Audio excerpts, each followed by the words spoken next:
Please, I would really like to welcome Commissioner Kristin Johnson. We are delighted that she has come in just today, all the way from Washington, D.C. And I'm actually a little shocked you got out of there because there's a lot of snow from what I've heard. There was a lot of snow. Well, we're going to sit down for 25 minutes or so and just chat about what's going on from your perspective and just do a little bit of review. So first of all, I want to thank the Commissioner for making the effort to come all the way to Davos, Switzerland to have a conversation with us. And we know that you've been one of the biggest advocates and champions of being responsible. Innovation is happening. But I'd like to just start off for the audience, also because we're recording. This is such an international crowd. I know a lot of people know already, but could you just unpack a bit about the role of the CFTC and then actually your role as commissioner and what have you been focusing on? Happy to. So first, I think this one's working, yes? So first of all, thank you so much for welcoming me. Thank you for having me at this hour when I would already be awake in the United States. I am often invited to things in Europe, and the early morning invitations are really a struggle. So lovely to be here, and lovely to be here at a moment when I did need caffeine to be awake. I want to also acknowledge that what I'll share in terms of my viewpoint or perspective is my own viewpoint and perspective. It is not the perspective of our current acting chair, because I think as of this morning, we had U.S. time. We've inaugurated a new president. We also have seen orders move that would have appointed a new acting chair for a number of federal agencies. This would include not just the CFTC, but the SEC as well. So transitions, really significant transitions underway. So my opinions are my own. They aren't the opinions of the other commissioners at the commission. But I think that what I will share will resonate with lots of folks, because from my perspective, a lot of what I believe the commission has been focused on, a lot of what I believe regulators ought to be focused on, is not partisan. It doesn't have to do with any particular party.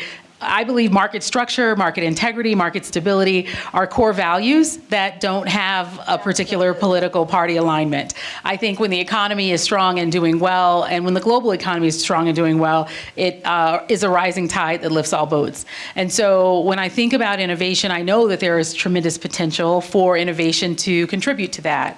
I think from my perspective as a regulator, when I wear this hat, what I'm intended to do is to be very curious about the world. I'm meant to ask lots of questions. And part of my asking questions is to encourage or inspire entrepreneurs, those who are building and developing, to consider, to think about, to explore, to appreciate, and to address sometimes, right? Risks that may not be apparent to them or may not be part of how they've thought about their business, but they're risks that, because we've spent time studying markets, we're really attuned to the risks. We're really attuned to the potential pitfalls. And so really part and parcel of my conversation in my office with CEOs of very large technology firms, very specific crypto exchanges, I'm regularly just asking hard questions. And my hard questions are meant to probe, but they're also meant to inspire. So the idea from my perspective is, in an ideal conversation, a CEO sits down with me and I say, what about this risk? You merged with this company. How's the culture between the two firms? What is the technological interface between the two firms? Are there frictions? How are you addressing those frictions? How do you navigate the difficulties of HR or the culture among employees from two different businesses? And when CEOs hear these questions, when they sit with me, they know that I'm asking them from a place of, how can I help you ensure the success of your business? Because if the business is successful, again, the rising tide, right? But if there are real glitches, hear my question and, you know, whatever you must do once you've left my office, take care of it, right? Because I'd rather that be the place where the idea is expressed and the suggestion is made, and then there's an intervention. And to be quite honest, I was describing this to someone just outside in a conversation just ahead of this fireside chat. You know, we really rely on self-policing in U.S. markets. U.S. capital markets and U.S. commodity and derivatives markets genuinely rely on market participants to be the first line of defense. So every business, every entrepreneur is a first line of defense for their industry, for the people that they employ, for the business that they've launched. We are here to show up and sort of shore up what is important, not just for any individual business, but across businesses. So I'm happy to give some examples examples later, but that self-policing mandate has been baked into our statute and regulation from the time Congress authorized the SEC or the CFTC to exist. And to be quite honest, we are not funded to ferret out fraud in every corner of the universe, or mismanagement, or internal corporate governance failures. We can't ferret that out. That's not even part of what we're structured to identify. But where there are massive failures, where there is significant disruption likely, that is something that we should never miss. And part of the way we get to that is conversations with businesses, asking them, what are you doing about cybersecurity? How's it working out for you? What are your clients saying about that? And when there are big disruptions, what do you do and what do you think we should be doing? So when you look at... Yours was working. Hello? I'll share mine. Hello? I swear someone... Yeah, there you go. As I say, I swear. When we think about 2024, and we'll talk about 2025 in a minute, when we talk about 2024, what were the topics that you ended up having the most conversations around? Was it really cybersecurity related issues? Did blockchain and crypto come up a lot? Did AI? I would imagine it did. Yeah. What really kind of did you see in terms of the thematics of the conversations you were having? I love this question because, to be quite honest, certainly AI has become a dominant feature in almost look at the every promenade conversation, right? I couldn't miss the house, right? Because it was it's impossible to march past. But I want to say something that I think most folks who are deeply engaged in technology, and certainly anybody in financial markets knows, the idea of the assemblage of technologies that is AI has long existed. The notion of AI is baked in an algorithm that's as simple as how to make banana bread, right? There's nothing unique in the context of AI itself, but there are unique applications and unique developments in the context of using AI that may be really interesting. So we've regulated predictive technologies in financial markets for decades. Because without predictive technologies in financial markets, it's hard to have a derivatives market. You were asking me earlier, lay out what the CFTC is. We exist to oversee U.S. and non-U.S. based businesses that are deeply engaged in U.S. markets for all derivatives transactions, swaps, futures, options, and forwards. And those contracts are really big and important in maintaining sufficient access to food in the global food supply chain, access to energy in the global energy supply chain, access to financing in the global finance supply chain. Full stop. It's really how our markets work in large part. It's distinct from equity capital markets because it's not about any individual business building itself up, but it's really about how to balance risk across the portfolio of interests that any investment firm, any firm investing in other businesses, or with risk exposure for that matter. So airlines' use of derivatives contracts enables them to effectively mitigate against the risks that the price of fuel will rise to a point that they're not successfully able to manage. So we oversee markets that touch the lives of many, many people in the world every day. And our markets are, from my perspective, really critical. And we know that from the global financial crisis, really critical to the overall functioning of the economy. And so we kind of hide in a niche corner, in a small space, but we do really big work and punch above our weight class in doing that work, largely because we are interfacing with the market and market participants in a way that really means we have to trust that they are giving us fair, reasonable, and accurate information. And they have to trust that our motivation is to really ensure the stability and integrity of each individual business engaged in our markets, but also the stability and integrity of global markets. And if we might just stay on the AI point a little bit longer, just because it is top of book here. Du jour. Exactly, especially here too. Do you see the regulated entities that you interface with using it in ways that have actually raised questions and maybe even concern risks that hadn't really been contemplated before? Or do you think there's actually a pretty good handle on what regulators really need to look out for?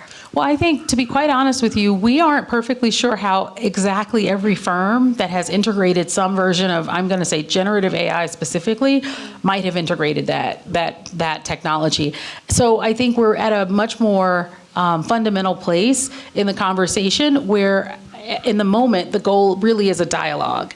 It's really meant to be an open dialogue, and I love the theme for this year's WEF because at least one of the themes is collaboration in an intelligent age. Yes. And I think that very specific theme captures so much. Collaboration means something for us in government, from my perspective, if we want to do a good and efficient job. It means every regulator can't have a different perspective about what AI is. Every individual regulator across the alphabet soup of regulators can't have their own definition of something. We have to kind of find our way to commonalities. That's how regulation is often built and where it's best built. When we find our way to language that we've landed on, to principles that we've landed on, that really guide how we think about a technology is one issue. And I think that's a dialogue right now. I think there are no hard and fast perceptions, but I think that's a dialogue. I think the dialogue is also a collaboration across global regulators, but for us at the CFTC, the collaboration always involves market participants.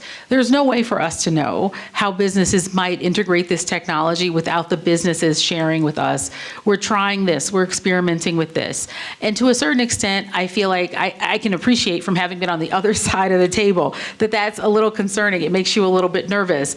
But that's why you want to have the right relationship between the regulated entities and regulators. We want to come to a place where as folks are rolling out this technology, we're at least conscious and aware, mostly because the investment in the technology is significant. Let's not even pretend for a second. Yeah. The investment in the technology is significant. No one wants to have invested in a technology that they can't fully deploy because of a regulatory limitation. So I think part of this is we all have to be engaged in the dialogue, and that dialogue has to be it has to be multi-stakeholder. Many participants in that discussion. I'm wondering if we get a glass too. Yeah, I think we might have to wait. You would think. But, okay, so. First, the panel. We're all set, but thank you. So it's being recorded. It's being recorded. We don't need to cause any kind of controversy here. Day one. Let's try to get through this fireside chat without it going viral. Exactly. Did you see it? Okay, thanks. Yep, I couldn't even watch it. It happened. Yeah, it has happened. Okay. So AI and blockchain, there is now, and it may not have come to your shores, maybe it has in terms of conversation, but AI needs blockchain. Mm-hmm. And there's a lot of discussion, and there's push and pull on it, not everyone believes that. But the just identification of what is true, what has been verified at the source data in particular, that topic is going to be discussed all throughout this week. That's and right. When you think about what comes up in your conversations, and I'm sure crypto lands on your feed as well, crypto derivatives in particular, do you see that you need to compartmentalize these different technologies, or do you think you're starting to see the conversations around, oh wait, blockchain and AI have commonality in terms of the tech, and there's actually, crypto derivatives will also have, some level of interaction with AI-related topics. Do you see that happening, that convergence? Well, in the first instance, let me just say, for financial products, my expectation as a regulator, or just as somebody who's spent decades of my life working in this space, supporting businesses in some context as their lawyer in this space, or acting as a regulator for the same businesses in this space, what I would point out is that AI is a technology that is often integrated into, right? I don't think of it as something that stands alone. I think of it as something that's integrated into and part of. Right. So as I was saying before, predictive technology has long been used in trading markets. It's just part of how trading markets function today, in large part. So I don't think that there's a separation. There's sort of a seamlessness of integrating the technologies sort of into certain spaces. I think what's interesting for crypto, I'm going to bring in both AI and the earlier conversation on cyber, is that notwithstanding the newness, in a very short window of time, this technology has become very, very prevalent, very widely adopted. And I think what really matters here is that we understand that all the challenges of old, and then some that are unique to new technologies, are still going to be present. So in this instance, I'll use an example that I believe is not really disputable. Cross-chain bridge cyber threats, right, really present a challenge, because when we think about moving money, this has been true whether we were moving specie issued by federal governments or fiat from account to account, physically moving it, right? The dangers on the highway, the King's Highway, right? Some robbers on the King's Highway or whatever it might be, or digital, Ocean's 11 style attacks that really were focused on how to hack into very traditional banking systems to extract resources. Certainly, crypto is not going to be exempt from those threats, right? So then we begin to think about market infrastructure. And market infrastructure works really well for any individual business. When you have to think across businesses, how they interface and interact with each other, those small gaps where there is latency, those small spaces where the technology has frictions, those become opportunity areas for criminals. Like they are the same as being exposed on the King's Highway with gold specie like in a trunk, right? So all of that means we have to apply all of our learning about the threats to every other kind of business, every other kind of financial market sector.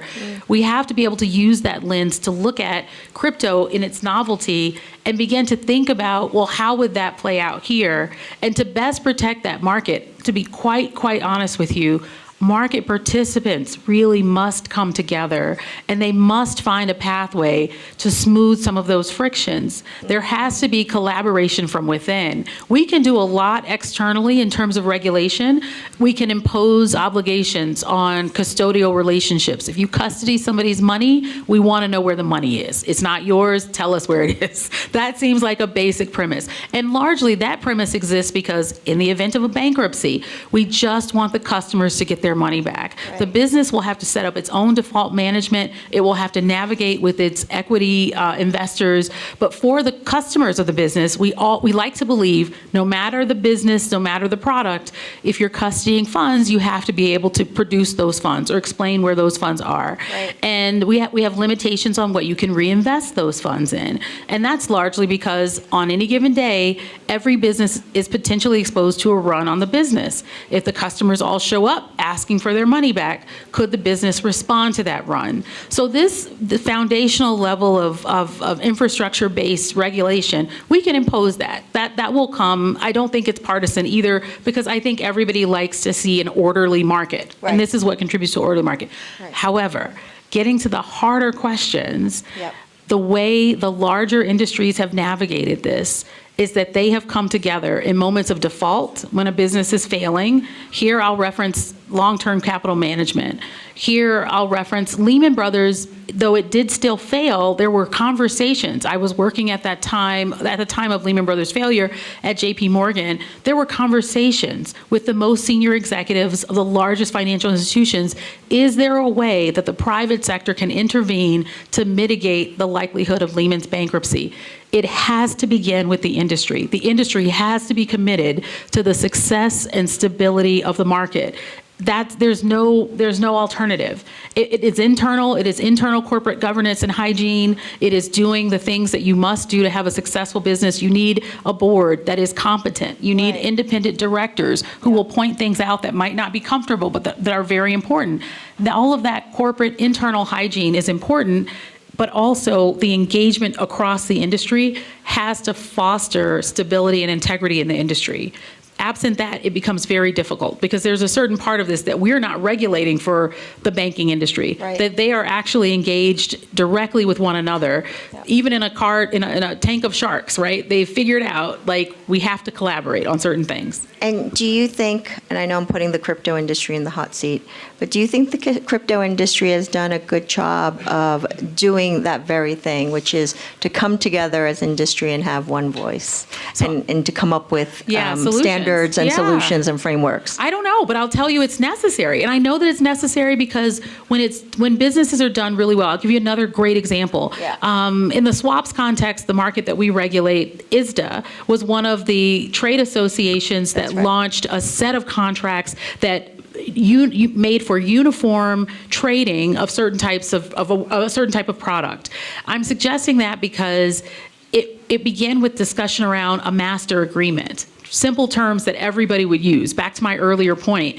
And when people coalesced around those terms, around the relationship governance that was created by those contracts, it really took frictions down tremendously in the industry. ISDA couldn't do all that needed to be done. In the end, the global financial crisis reveals that some of the one-off relationships, some of the lack of organized, it was a bilateral trading market where you couldn't quite see sometimes if somebody traded out of their position and left you maybe exposed because the person they traded to didn't have collateral to support the contract. Way deep in the weeds on derivatives. But the real key point and takeaway is building an infrastructure, we think, in certain markets, within the market, and then a regulatory infrastructure that reinforces that infrastructure can be very important in establishing integrity and stability, but also in attracting investment, which I think most businesses are looking for, right? So attracting the types of investors, attracting the types of clients that would be enthusiastically willing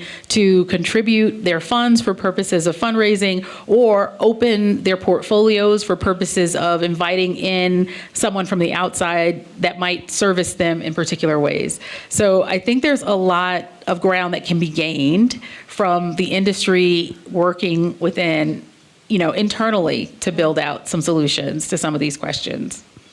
Well, I have to say, I think there are definitely people in the room who would like to speak to you if you are going to hopefully be able to stay with us for a little bit. I'm going to thank you for really sharing Sandra. so many of your, fairly frank and, you've got deep experience both on the regulator and on the banking side, and we appreciate derivative side. We appreciate you sharing those insights. And frankly, the CFTC, I have to say in general, has been a great agency of open-mindedness and open dialogue, which is we really appreciate. Oh, that's great. Yeah, So that's how it should be. I'm going to close here and thank Commissioner Johnson, but if you could stay for a little bit, I'm sure you may have some questions that the groups would like to ask you one-on-one as opposed to out in public domain and on video. And that way we can also maybe toast a glass to being at Davos. Well, thank you all. It's been a very, very long day. Appreciate that many of you just flew in. And thank you, Commissioner. Thanks so much, Sandra.